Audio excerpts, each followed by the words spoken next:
আজি অলপ স্লিপিং প্ৰব্লেমটোৰ কথা পাতো। চবৰে মেক্সিমাম ষ্টুডেণ্টৰ প্ৰব্লেম পঢ়িবা বহু 5 মিনিট 10 মিনিট পিছতে আমাৰ টোপনি ধৰে, ইচ্ছা নাই, থৈ দিলো ইতনাৰ কাৰণে। আৰু চবে বিচাৰেও কেনেকে ফিক্স কৰো এই টোপনিৰ প্ৰব্লেমটো। আজি আমি সেইটোৱে কথা পাতো। টোপনি লাগে কেতিয়া? যেতিয়া আমি বৰিং ছাবজেক্ট এটা পঢ়ি আছো, যেতিয়া আমি ছাবজেক্টটোৰ বিষয়ে নাজানো, বেছি ইণ্টাৰেষ্টিং নালাগে, কাৰণ মাথাই আমাৰ এনি টাইম ইণ্টাৰেষ্টিং কাম কৰিব বিচাৰি থাকে, ভাল কাম, এক্সাইটিং কাম কৰিব বিচাৰি থাকে, যেনে গেম খেলবা বিচাৰি থাকে, ৰিল চাব বিচাৰি থাকে, খেলা খেলবা বিচাৰি থাকে, টিভি চাব বিচাৰি থাকে, এক্সাইটিং কাম, ডোপামাইন ৰিলিজ কৰিব বিচাৰি থাকে। আৰু পঢ়াটো হ'ল চবতকে বৰিং কাম। কিবা আখৰ চাখৰ লেখাই থাকে যিগিলা বুজি নাপায়, চাইন্সৰ ৰিয়েকশ্যন লগাই থাকে, ফৰ্মুলা চৰ্মুলা লেখাই থাকে, ইমান বৰিং বস্তু শুনি পঢ়িব, আৰু সেনেকে ভাবি ভাবি আমি টোপনিয়ে যাওঁ। কিবা উপায় আছে নেকি ফিক্স কৰাৰ? ফিক্স কৰাৰ উপায় কি? আমি যেনেকে ৰিল চালে টোপনি নাযাওঁ, গেম খেলিলে টোপনি নাযাওঁ, সেনেকে পঢ়াতেও যাতে টোপনি নাহে, তাৰ কাৰণে পঢ়াটো ইণ্টাৰেষ্টিং বনাব লাগিব। এতিয়া ইণ্টাৰেষ্টিং বনা বুলি কোৱাটোতো সহজে, ইণ্টাৰেষ্টিং বনা কেনেকে, সেইটোহে কথা। আমাৰ ইণ্টাৰেষ্টিং নালগে কিয় ছাবজেক্ট এটা? ছাবজেক্টটোৰ বিষয়ে আমাৰ বেছিক জ্ঞান নাথাকে, ছাবজেক্টটোত আমাৰ কিউৰিয়চিটি নাথাকে, আমি জানবা নোখোজো যেতিয়া ছাবজেক্টটোৰ বিষয়ে, আমি জাষ্ট লৈছো ছাবজেক্টটো কিবাকে পাছ কৰিব লাগে, পাৰ হৈ যাব লাগে, আৰু সেই হিচাপত যেতিয়া আমি ছাবজেক্ট এটা লৈছো, সেই হিচাপত যেতিয়া আমি কলেজ এখনত এডমিশ্যন লৈছো, পঢ়িবা লাগিল, হ'ব দে কিবাকে পাছ কৰিম, এই মাইণ্ডছেটটোৰ কাৰণে আমাৰ বৰো লাগে, টোপনিও লাগে, আৰু কেনেকে সেইটো মাইণ্ডছেটেৰে আমি ইণ্টাৰেষ্টিং বনাম ছাবজেক্ট এটা, কাৰণ আমি পঢ়িবাই খোজা নাই। ফাৰ্ষ্ট কথা হ'ল আমি এটলিষ্ট ভাববা লাগিব যে আমি এইটো ছাবজেক্ট পঢ়িম, তাৰ পাছতহে আমি বনাব পাৰিম সেই বৰিং ছাবজেক্টটো ইণ্টাৰেষ্টিং। বৰিং ছাবজেক্টটো তোৰ বিষয়ে একো নাজানা, তো সেইটো 2-3 লাইন পঢ়াৰ পিছত অবভিয়াছলি তই বুজিয়ে পোৱা নাই, তই বুজি নাপা বস্তু এটা কিহৰ কাৰণে তই পঢ়ি থাকবি। সেইটো তই বুলি নহয়, কোনো পঢ়ি থাকিব নোৱাৰে যদি এটা আনইণ্টাৰেষ্টিং ছাবজেক্ট কোনোবাই পঢ়িবা গৈছে। কোনোবাই এটা ছাবজেক্ট দিনটো পঢ়ি থাকিব পাৰে, নভেল কিছুমানে দিনটো পঢ়ি থাকে, কিন্তু সেই সেম মানুহটোৱে নিজৰ ছাবজেক্টটো, ফিজিক্স খান, কেমেষ্ট্ৰি খান, বা যিকোনো ছাবজেক্ট, পলিটিকেল চায়েন্সে হওক, পঢ়িবা নোৱাৰে। কিহৰ কাৰণে? কাৰণ সেই ছাবজেক্টটোৰ ওপৰত ইণ্টাৰেষ্টে নাই। ইণ্টাৰেষ্ট কিয় নাই? কাৰণ সেই ছাবজেক্টটোৰ বিষয়ে ভালকে নাজানে। আৰে ভাই, কেনেকে ভালকে জানিম?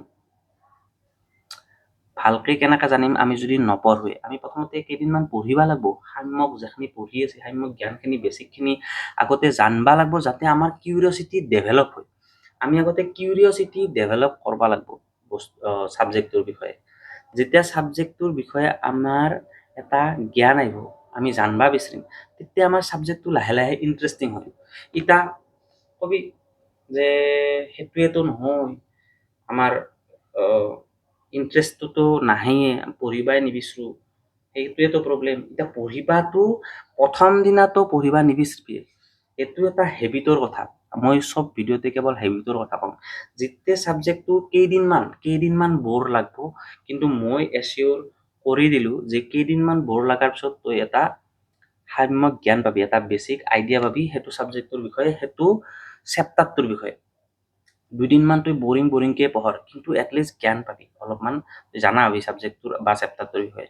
যেতিয়া অলপ জানা হবি, তেতিয়া তই সেইটোৰ কুৱেশ্যন কিছুমান সুধবা ইচ্ছা যাব, কিউৰিয়চিটি বাঢ়ব, তেতিয়া বস্তুটো ইণ্টাৰেষ্টিং লাগব। আৰু চাইন্সৰ বুলিয়ে নহয়, চব ছাবজেক্টৰে কিছুমান সৰু সৰু কাহিনী থাকেই, কাহিনী ৱাইজে বস্তুবিলাক আগবাঢ়ে। চাইন্সৰে যিকোনো কনচেপ্ট কিছুমান বুজবা লগা হ'লে কনচেপ্টবিলাক এটা সাধুৰ নিচিনা, ষ্টৰীৰ নিচিনা, আৰু সেই ষ্টৰীটোৰ কথা নাভাবি আমি জাষ্ট মুখস্থ কৰিব ট্ৰাই কৰোঁ।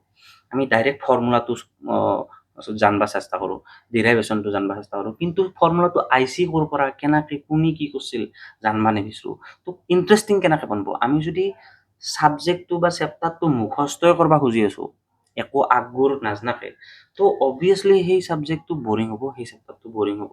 তো আমি কেনেকে ইণ্টাৰেষ্টিং বনাম? যিটো কনচেপ্ট চলি আছে সেই কনচেপ্টটোৰ আগে ঘূৰে কি আছে অলপমান যদি আইডিয়া, পৰীক্ষাত নাহিলেও অলপ আইডিয়াটো কি হ'ল, কোনে কেনেকে কি চিটুৱেশ্যনত সেই বস্তুটো, কনচেপ্টটোৰ উদ্ভাৱন হ'ল, আমি জানবা ট্ৰাই কৰিব লাগে। তেতিয়া আমাৰ এটা বেছিক ছাৰাউণ্ডিংছ আমাৰ মাথাত ডেভেলপ হয়, সেইটোৰ বিষয়ে এটা কাহিনী নিজে নিজে সৃষ্টি হয় মাথাত, আৰু তেতিয়া সেই কনচেপ্টটোৰ বিষয়ে আমাৰ ইণ্টাৰেষ্টিং লাগি যায় আমাৰ।